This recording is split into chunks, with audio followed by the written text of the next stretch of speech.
আসসালামু আলাইকুম। আশা করি সবাই ভালো আছেন। তো প্রতিদিনের মতো আজকে আমি চলে আসলাম। আমার বাড়ির পাশে একটি জঙ্গলের মতো হয়ে আছে। এখানে আমার ইচ্ছা করছে যে এই জায়গাটা পরিষ্কার করার মাধ্যমে আমি এখানে একটি সবজির সুন্দর একটি বাগান করব। তাই কথা না বেরিয়ে আমি আমার বাগান পরিষ্কার করার জন্য একটি কাঁচি নিয়ে কাজে লেগে পড়লাম। ঠিক আছে, তো কাজ করতে করতে দেখতেছি যে এই জায়গাটা খুব সুন্দরভাবে পরিষ্কার করলেই আমি এখানে সুন্দর একটি বাগান করতে পারবো। তো সেই আশায় কাজ শুরু করলাম। তো কাজ করতে আমার খুব ভালো লাগে।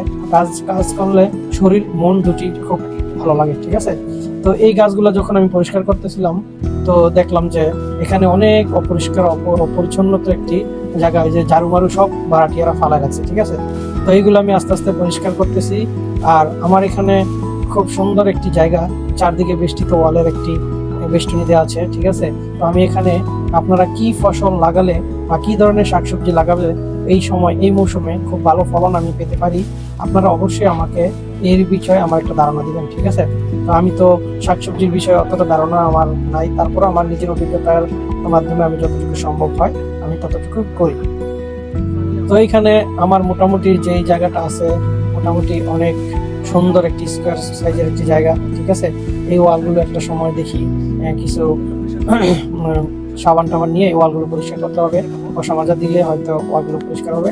তো কাজ করবেন, কাজ করলে আপনার বাড়ির আঙিনায় যখন এই যে এরকম পরিত্যক্ত জায়গা খালি থাকবে তখন আপনারা অবশ্যই এগুলো পরিষ্কার করে কিছু সবজি চাষ করবেন। তো এটা করলে আপনার আসলে নিজের সবজির চাহিদা মিটবে, আত্মীয় স্বজনকে আপনি দিতে পারবেন, এবং সবচেয়ে বড় কথা আপনি সুস্বাস্থ্যকর ন্যাচারাল একটি শাকসবজি আপনি খেতে পারবেন। ঠিক আছে, তো এই জন্যই আমি আমার এই জায়গাটা পরিষ্কার করতেছি।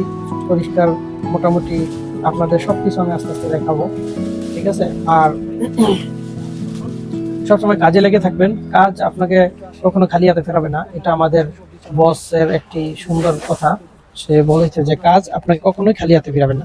আপনি যে কোনো কাজ করেন, কাজে কখনো লজ্জা রাখতে নেই। ঠিক আছে, আমার বাসার কাজ আমি করতেছি, আমার বাসার আমি পরিষ্কার করতেছি, এটা একটি সত্যি খুব আনন্দের একটি বিষয়। ঠিক আছে, তো আপনারা এইভাবে আপনাদের নিজেদের বাড়ি ঘরে যদি এরকম এই গাছপালা থেকে থাকে, আবর্জনা ময়লা আবর্জনা থেকে এগুলো পরিষ্কার করবেন, অন্তত মশা মাছি সাপ বিচ্ছু এগুলো থেকে অন্তত রক্ষা পাবেন। ঠিক আছে, আর আর সব সময় বাড়িঘর পরিষ্কার রাখার চেষ্টা করবেন। তো চেষ্টা করলে আপনারই আসলে ভালো হবে, পালনের জন্য ভালো হবে। সবসময় ভালোবাসি, যে কোনো কাজ আমার করতে খুব ভালো লাগে। তো কাজ করলে শরীর মন দুটি ভালো থাকে, শরীরের যে বান এগুলো আস্তে আস্তে এই কেটে যায়। ঘামের সাথে আপনার শরীরে যে টক্সিন এগুলো দূর হয়ে যায়। ঠিক আছে, দেখেন কত ময়লা আবর্জনা এখানে, এগুলা প্রায় 1-1.5 বছর পরিষ্কার করা হয় না। আবার এই মৌসুমে প্রচুর পরিমাণ বৃষ্টি হয়েছে, আর বৃষ্টির কারণেই মূলত এখানে এই গাছগুলো এত বড় হয়ে গেছে, জঙ্গলের মতো পরিবেশ হয়ে গেছে। হ্যাঁ, তো আস্তে আস্তে পরিষ্কার করতেছি। তো শেষমেশ আপনাদের পরিষ্কার করার পরে যেই সুন্দর একটি ভিউ আসবে সেটাও আপনাদের দেখাবো। আশা করি সবসময় ভালো থাকবেন, আপনারা আমার মতো কাজ করবেন।